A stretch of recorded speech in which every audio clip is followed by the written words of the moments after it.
Hello प्यारे बच्चे, नमस्कार। कैसे हैं आप? मैं मयंक सिंह अपने यूट्यूब चैनल एग्जाम बिंदु में आपका स्वागत करता हूं। प्यारे बच्चे, कल हमने प्रोटीन पार्ट फर्स्ट पढ़ा था, जिसमें लास्ट प्रश्न हमने आप लोगों से किया था कि प्रोटीन का प्रकृति में सबसे अच्छा स्रोत क्या होता है, तो उसका आंसर था सोयाबीन। आइए इसके आगे आप पढ़ते हैं और जो है आगे बढ़ते हैं। मनुष्य के शरीर में 20 प्रकार के प्रोटीन की आवश्यकता होती है। आपको पता है कितने प्रकार की प्रोटीन की आवश्यकता होती है? 20। जिसके लिए जो आवश्यक अमीनो अम्ल होते हैं वो 10 जो है 10 होते हैं। कितने होते हैं? 10 होते हैं। और जो अनावश्यक होते हैं वो भी कितने होते हैं मेरे बच्चे? 10 होते हैं। बात यह है आवश्यक अनावश्यक क्या है। अनावश्यक का मतलब ये नहीं है कि उसके ना रहने से हमारे शरीर में कोई नेगेटिव प्रभाव आएगा, और नहीं रहेगा तो भी काम चल जाएगा। लेकिन आवश्यक जो होता है अमीनो अम्ल वो जरूरी होता है। ठीक है, अमीनो अम्ल सब लोग जानते हैं। आप लोग टायरोसिन पाया जाता है।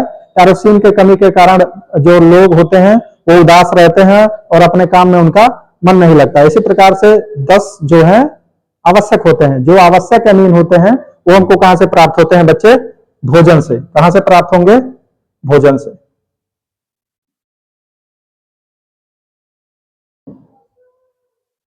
और अनावश्यक वो तो शरीर में बनता ही रहता है। तो ये 10 कहां से प्राप्त होते हैं? शरीर से। तो 20 प्रकार के अमीनो अम्ल मिलकर ही प्रोटीन बनाते हैं। ये बात आप समझ गए होंगे। आइए, पैरा प्रोटीन प्राप्ति के स्रोत। प्यारे बच्चे, ये बड़ा इंपॉर्टेंट चीज है, बार बार एग्जाम में आता रहता है। स्पेशल जो रेलवे ग्रुप डी, एनटीपीसी वगैरह तैयारी कर रहे हैं वो जरूर इस बात को अच्छे से नोट करेंगे। पैरा अग्नाशय से, तो अग्नाशय में कौन सा प्रोटीन पाया जाता है? इंसुलिन। कौन सा पाया जाता है?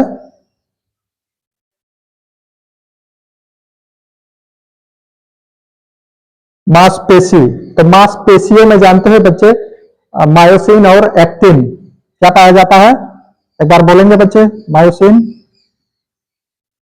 और एक्टिन।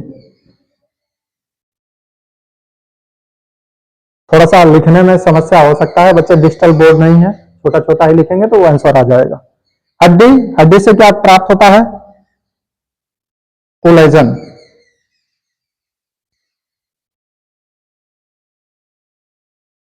और कह रहा है रक्त। तो रक्त में पता है बच्चे, एक तो हीमोग्लोबिन होता है जिसके कारण रक्त का रंग लाल होता है। वैसे बताओ हीमोग्लोबिन का काम क्या है? कमेंट बॉक्स में आंसर लिखो, तब तक इसको हम लिख रहे हैं। हीमोग्लोबिन।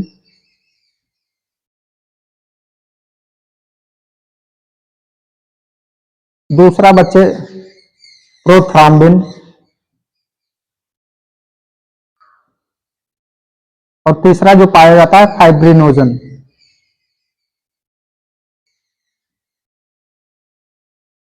फाइब्रिनोजन। ये सब प्रोटीन रक्त को जमाने का काम करते हैं। अगर रक्त से इन सब प्रोटीन को निकाल दिया जाए तो बच्चे बचा हुआ पार्ट क्या कहलाता है? सीरम कहलाता है।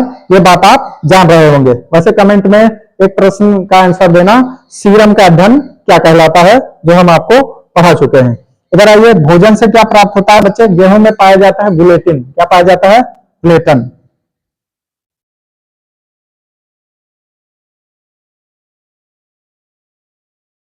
दूध, दूध में, दूध का रंग सफेद किस प्रोटीन के कारण होता है? ये आप कमेंट बॉक्स में इसका आंसर देंगे। और दूध में जो पाया जाता है प्रोटीन वो है लैक्टोएल्ब्यूमिन।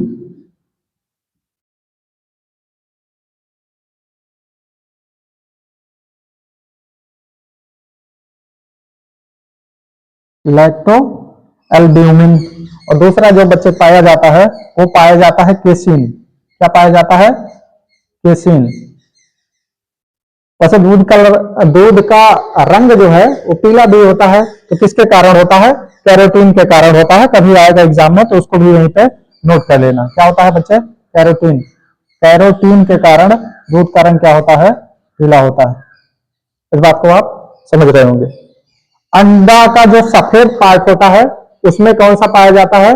उसमें जो पाया जाता है वो पाया जाता है एल्ब्यूमिन। दूध में क्या पाया जाता है? Lacto albumin. इसमें क्या पाया जाएगा? एल्ब्यूमिन। जहां भी बच्चे लैक्ट शब्द लगा होता है उसका अर्थ दूध से आता है। लैक्टोमीटर एक होता है, लैक्टोमीटर, जिसे सब लोग जानते हो दूध में क्या मापते हैं? वसा। क्या मापते हैं? वसा। तो जहां जहां लैक्ट शब्द आएगा उसका अर्थ किससे निकलेगा? दूध से। अंडे के सफेद पार्ट में कौन सा पाया जाएगा? अभी हमने बताया है क्या पाया जाएगा? एल्ब्यूमिन।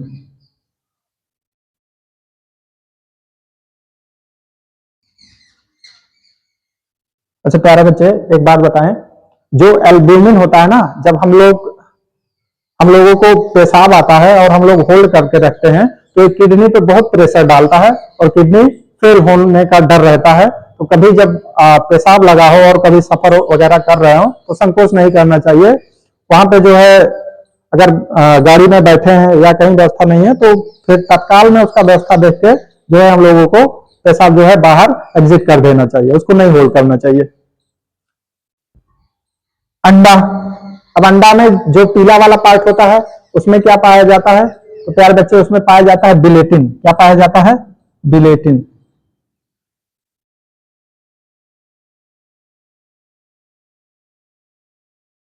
आइए नीचे, बाल, नाखून, खुर, सींग में पाए जाने वाला प्रोटीन तो क्या पाया जाता है? इसमें जो पाया जाता है अल्फा किरेटिन। क्या पाया जाता है? Alpha keratin.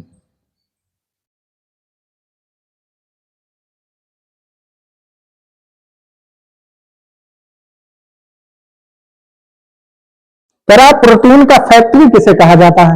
बताएंगे बच्चे? जल्दी से छापो इसका आंसर। प्रोटीन का फैक्ट्री क्या है? अरे राइबोसोम।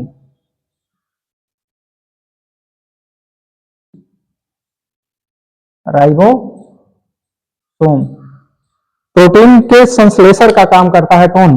राइबोसोम। ट्रांसलेशन क्या है बच्चे? तो 20 प्रकार के जो एमिनो अम्ल होते हैं मिलकर प्रोटीन बनाते हैं। प्रोटीन का राइबोसोम में बनना ही क्या कहलाएगा बच्चे? वो कहलाता है ट्रांसलेशन। वेरी वेरी इंपॉर्टेंट प्रश्न है आने वाले एग्जाम के लिए, इस बात को आप ध्यान रखेंगे। ट्रांसलेशन क्या है? राइबोसोम के द्वारा प्रोटीन का बनना।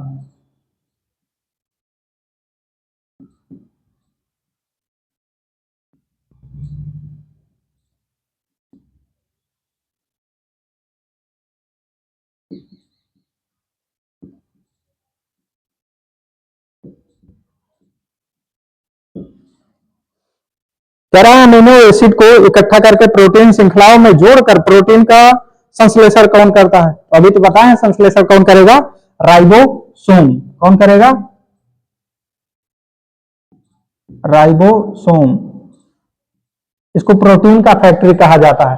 आप बच्चे कमेंट सेक्शन में बताएंगे कोशिका का विद्युत गृह किसे कहा जाता है? राइबोसोम एक विशाल परिसर का बना होता है। तो किसका बना होता है राइबोसोम? ये आप लोग इसका आंसर बताएं। आपको आता है? नहीं आता है तो हम बताते हैं। किससे बना होता है? ये बना होता है बच्चे आरएनए से। और साथ में क्या होता है? साथ में होता है प्रोटीन। क्या होता है? प्रोटीन। आरएनए प्लस प्रोटीन दोनों मिलकर क्या बनाते हैं? राइबोसोम बनाते हैं। इस बात को ध्यान रखना। सारे बच्चे, दो प्रकार के अम्ल पाए जाते हैं, एक होता है डीएनए, एक होता है आरएनए। आगे आने वाले वीडियो में न्यूक्लिक अम्ल जब पढ़ाएंगे किसी में तब आपको पता चलेगा। फिलहाल आरएनए डीएनए दो प्रकार के न्यूक्लिक अम्ल होते हैं। आरएनए का जो फुल फॉर्म होता है राइबोज न्यूक्लिक एसिड, और डीएनए का जो होता है डीऑक्सी राइबोज न्यूक्लिक एसिड। आप प्यारे बच्चे जरूर बताएंगे आरएनए का खोज किसने किया था और डीएनए के डबल हेलिक्स मॉडल का खोज किसने किया था? वाटसन और क्रिक ने। आरएनए का किसने किया था? ये आप कमेंट बॉक्स में बताते रहिए। आइए आगे चलते हैं। वैसे जितने कोशिका हैं, प्रत्येक कोशिका में करीब करीब प्यारे बच्चे 10 बिलियन, कितना? 10 बिलियन प्रोटीन के कण होते हैं जो क्या करते हैं? हमको चलने, सोचने, बैठने, उठने के लिए सक्षम बनाते हैं। इस बात को आप ध्यान रखना। बिना प्रोटीन के जो है कोशिका का जीवित रहना ही संभव नहीं है। आइए आगे। अब आगे हम लोग देखते हैं प्रोटीन का वर्गीकरण। तो बहुत ईमानदारी से देखेंगे बच्चे, ये बड़ा इंपॉर्टेंट है, प्रोटीन का वर्गीकरण। तो प्रोटीन को रासायनिक संगठन के आधार पर 3 भागों में बांटा गया है। सबसे पहला आता है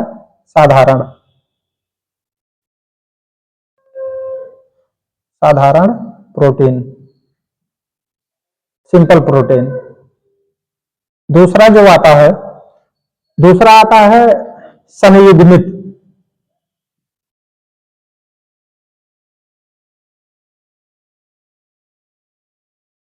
संयुग्मित प्रोटीन। और प्यारे बच्चे तीसरा जो आता है वो आता है व्युत्पन्न। कौन सा प्रोटीन?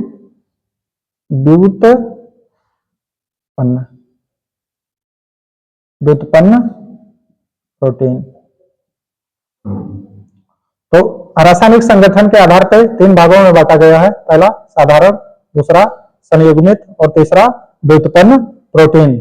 फिर प्यारे बच्चे आणविक संरचना के आधार पर, तो आणविक संरचना के आधार पर इसको 2 भागों में बांटा गया है। पहला जो है वो है रेशेदार प्रोटीन,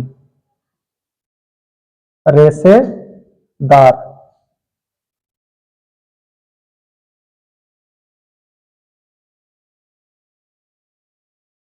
आप समझ रहे हैं? कभी आम वगैरह खाते हैं तो दांत में उसका रेशा फंस जाता है, इसी टाइप का। ये किसका बना होता है? ये बना होता है रेशे का, जो बहुत पतला होता है और बहुत ज्यादा मजबूत होता है। दूसरा होता है बच्चे कणिकामय या गोलाकार प्रोटीन।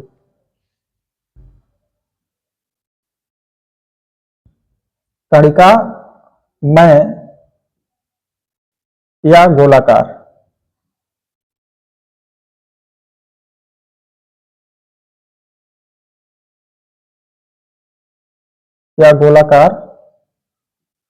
प्रोटीन। और कार्य के आधार पर भी इसका वर्गीकरण किया गया है। तो इसमें सबसे पहला जो आता है संरचनात्मक प्रोटीन आता है, जिससे हड्डी और कार्टिलेज बना होता है, मतलब कोलेजन जो होता है। तो इसमें क्या आ जाएगा बच्चे? हड्डी, कार्टिलेज,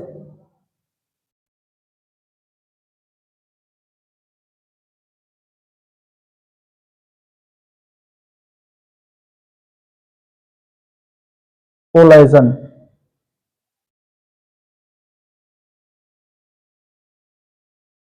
दूसरा जो इसमें आता है वो आता है बच्चे सिकुड़ने वाले प्रोटीन, जो मांसपेशियों में पाए जाते हैं। जैसे अभी हमने लिखा था एक्टिन और मायोसिन। तो दूसरा इसमें जो है वो क्या है? सिकुड़ने वाला प्रोटीन।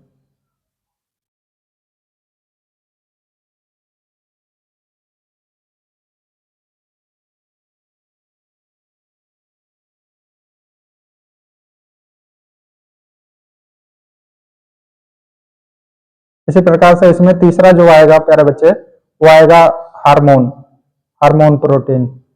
हार्मोन भी क्या है? प्रोटीन ही तो है, हार्मोन प्रोटीन। फिर क्या आएगा प्यारे बच्चे? फिर आएगा एंजाइम प्रोटीन, एंजाइम प्रोटीन। फिर क्या आएगा प्यारे बच्चे? फिर आएगा रक्त प्रोटीन। क्या आएगा?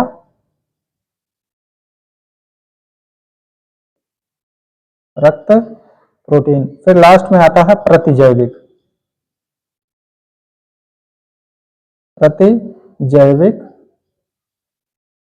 प्रोटीन।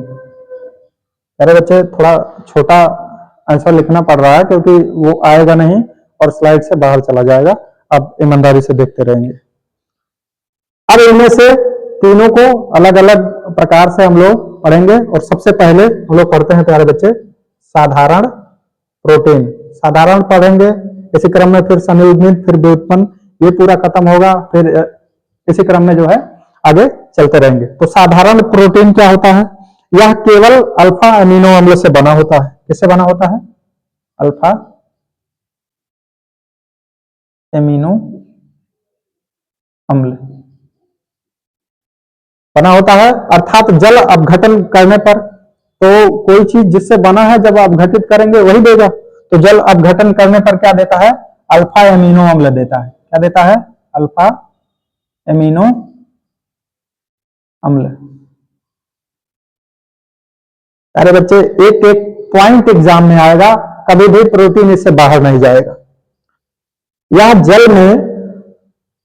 जल में घुलनशील, जल में क्या होता है? घुलनशील।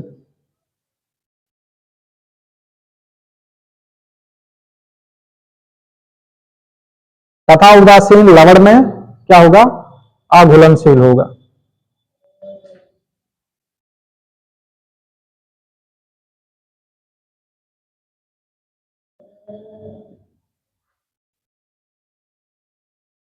अघुलनशील होता है।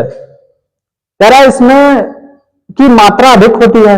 प्यारे बच्चे, जो साधारण प्रोटीन है इसमें जो एल्ब्यूमिन है, साधारण प्रोटीन पढ़ रहे हैं, उसके अंतर्गत दो आता है, एक एल्ब्यूमिन, एक आता है ग्लोबुलिन। तो एल्ब्यूमिन ये क्या है? ये जल में घुलनशील है तथा उदासीन लवण में अघुलनशील है। और कह रहा है इसमें सल्फर की मात्रा अधिक होती है। इस बात को आप ध्यान रखेंगे, सल्फर। वैसे प्यारे बच्चे, एक बार बताएंगे, प्याज में कौन सा अम्ल पाया जाता है?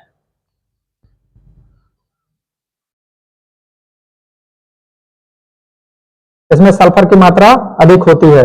जैसे अब यहां पे एल्ब्यूमिन लिखा है, तो इसके एग्जाम्पल जो आएंगे वो इसी से संबंधित आएंगे। तो एल्ब्यूमिन से संबंधित एक एग्जाम्पल आपको यहां दिख रहा होगा। एल्ब्यूमिन तो अंडे में पाया जाता है, लैक्टो एल्ब्यूमिन दूध में पाया जाता है, इसी प्रकार रक्त में पाया जाता है सीरम एल्ब्यूमिन। तो यहां पे हम लिख देते हैं, थोड़ा जगह कम है, आप इसको देख लेना, सीरम एल्ब्यूमिन।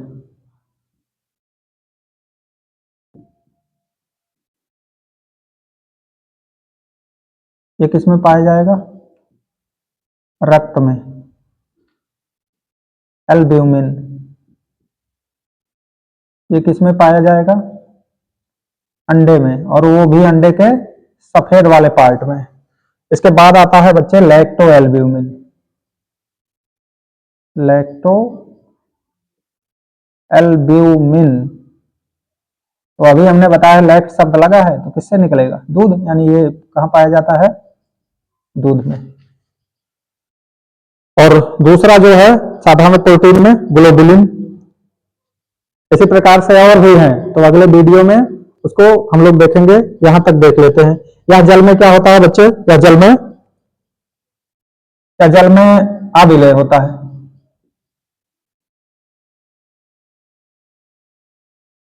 जल में अविलय होता है, किंतु उदासीन लवण के तनु विलयन, तनु अम्ल तथा तनु क्षार में क्या होगा?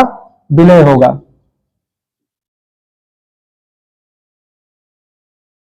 जैसे, तो इसके एग्जाम्पल लिख लेते हैं। जैसे ऊतक, ऊतक का मतलब टिश्यू।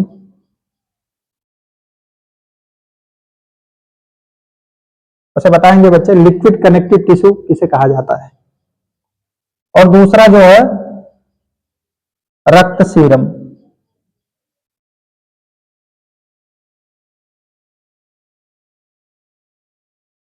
उम्मीद करते हैं प्यारे बच्चे ये पार्ट आपको पसंद आएगा। इससे जो भी छूटा हुआ चीज है वो अगले पार्ट में हम लोग देखेंगे। तब तक के लिए मस्त रहिए, खुश रहिए, पढ़ते रहिए और जो है चैनल को सब्सक्राइब कर लीजिए।